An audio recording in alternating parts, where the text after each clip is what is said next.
Hello everybody and welcome back to RainBro Crafts. My name is Colton and today Zac will be making for you the first soap in our Farmers Market series. This series will be launching August 1st and each of our soaps that we're making for the month of August will feature one of our maker friends from the Vancouver Farmers Market, which is our primary market where we sell in person. For our first soap and our first video, we are featuring Heidi of Heidi's Fancy Goods. Her Instagram bio says farm produce and plants available using organic practices. The thing that we are featuring from Heidi is loofah that she grew last year, and we're using that in the soap. But the other thing we're featuring is her love of the color pink.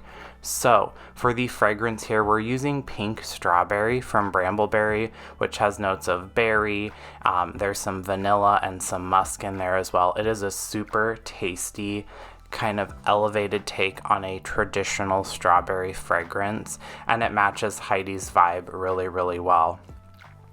For the base layer of this soap, we are going to be incorporating some loofah that she grew last year and dried. We ground it up in our food processor. It actually was a coffee grinder, and we're incorporating that into this bottom layer here. Also in this bottom layer is some Ultra Sparkle Pink, I think, from Bramble Berry. It's kind of hard to see on the camera, but it adds a lovely shimmer in person.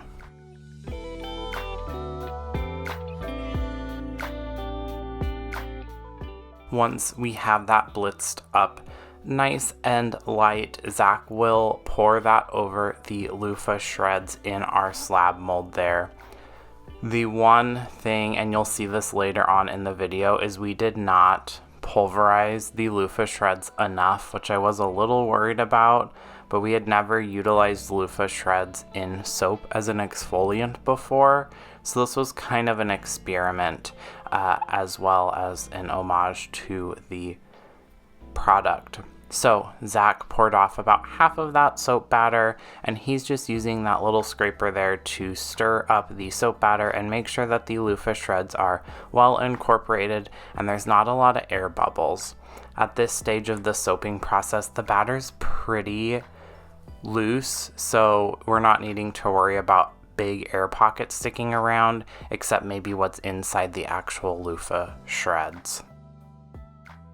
This is a 2-layered soap, and for the second layer, we are doing this lovely, lovely, super bright hot pink. But before we add that to the soap, we are going to use some ultra pink mica there from Bramble Berry to get a nice hot pink mica line down between the layers of the soap, which this is just an amazing pink mica color that we are obsessed with, especially in mica lines or sprinkled on the top of soap, because it's a nice, super pretty kind of highlighter almost. And then there's that bright pink mica. This is actually from Candle Science, and for the life of me, I cannot remember the name of the mica. We saw it when we were chatting with them at our soap conference back in May, and we knew we had to get some and try it out in a soap, and it did not disappoint. It is the most pretty shade of pink, and if you are a soap maker, you know pink sometimes is hard to get a nice true pink in a soap. It usually leans a little more like orangey, or on the other side it goes red, which it makes sense. Red is kind of like light pink, but you don't want a light red, you don't want an orange, you want a nice true pink, especially for a fragrance called Pink Strawberry, and the owner of the company's favorite color is pink, so we definitely wanted to make sure that this pink lived up to that responsibility. Once that is blended in, Zac is going to pour over the scraper there just to break the fall of that soap batter, being pretty cautious that this doesn't dip down into the lower batter there, but we are going to do a hanger swirl, so it's not the end of the world if this kind of dips a little lower than what we were wanting. Still being cautious though, because like I've mentioned in past videos, when you're doing layered soap, unless you want it to be swirled a lot, you still want to be cautious because it will look a little messy to the eye. Also, since we did a mica layer, you still want it to be kind of level to not disrupt that mica level or layer more than you were intending it to, especially since we're doing a hanger swirl.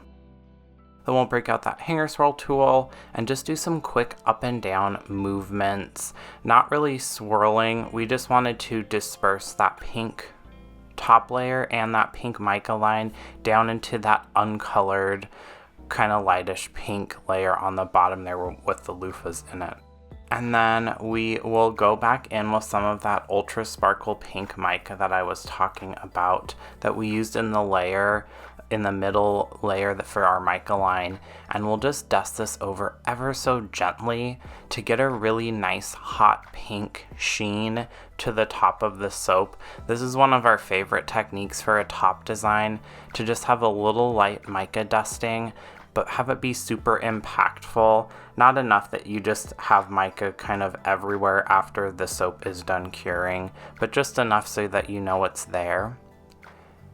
And then we'll go in with our trusty bar spoon and do some light spoon swoops. This fragrance oil behaved beautifully, which is nice and not always common with super sweet, super florally scents. This isn't necessarily a floral scent, but sometimes those scents that are like sugary scented, if that makes sense, tend to accelerate the soap batter more than what you're wanting, and you kind of have to really scramble through the soap making process, and this is not one of those scents, so we definitely will use this again.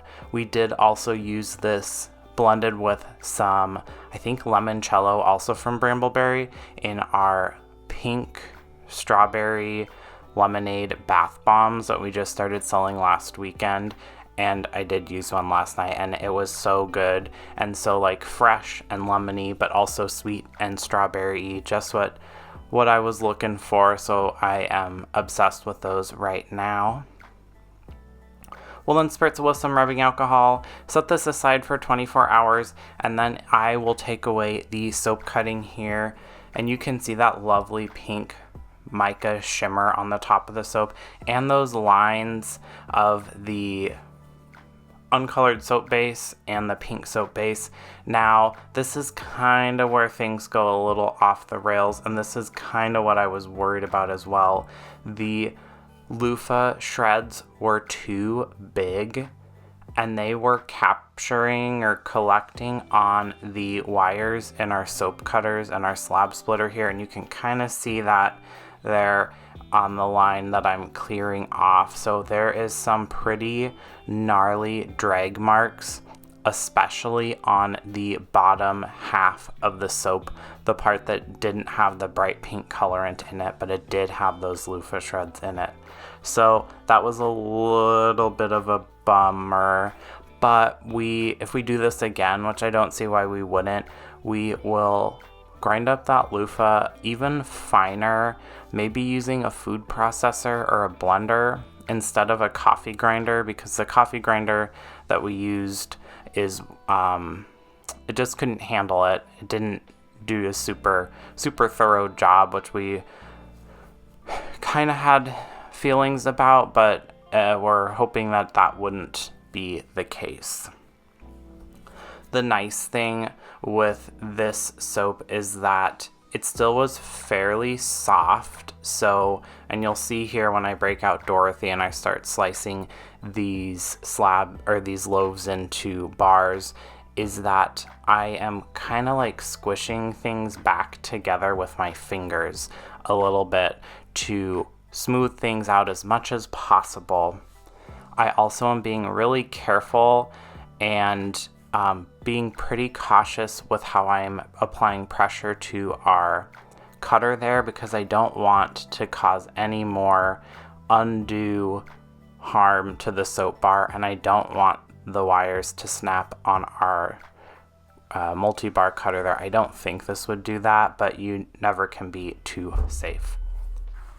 So this did take quite a bit longer than normal, and you can see all of that like fuzz on the wire there. That is all loofah that got pulled out of the soap loaves and sticks behind. So I'm trying to smooth things out, like I said, as best as possible.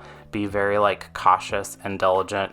I considered flipping the bar sideways and seeing if that would help with the cutting going a little more smoothly, but I don't think that would have done much. So it really was just a kind of have to deal with it. You don't really have another option. I also considered hand cutting the soap or using our crinkle cutter, which is like a knife that has a crinkle blade on it, and that maybe would have worked, but it would have been a pain in the butt to do. But it could have maybe saved a little bit or disguised some of the drag cut marks a little better than me kind of squishing the white layer like you can see I just did there on the table. Overall, design-wise, 10 out of 10. It is giving exactly what Heidi's branding is at the farmer's market. Fragrance-wise, also 10 out of 10, maybe 11 out of 10, because this is a great strawberry fragrance. Embed performance in the soap, like a 2 out of 10, which we were a little bummed about, especially because this is one of the products that we got from Heidi to use in our soap. But like I said, we probably won't stop doing this. We might just modify how we do it in the future. But that is it. This is our Heidi's Fancy Goods pink strawberry soap with loofah in the bottom layer that she grew at her farm. We are super excited to launch this collection on August 1st, online and in person, and it is a pretty limited run, so be sure to snatch up the soap that you want to give a try, because we will sell these out pretty darn quickly, especially this one, because fruitier soaps have been really popular this year for us. If you do want to support the channel, get soaps, candles, bath bombs each and every month sent directly to you, plus a lot of other fun perks, check out our website, RainBroCrafts.com, for more details on how to join this big and growing list of individuals who support our channel and get little gifts from us each and every month. We do have a new subscriber, Catherine D. They are a Suddy Buddy. Technically they joined last month, but I didn't have a whole lot of videos out last month. Thanks for watching. Don't forget to like this video, comment down below what you like to get at your local farmers market. Also subscribe to the channel and ring that bell icon. Thanks. Bye.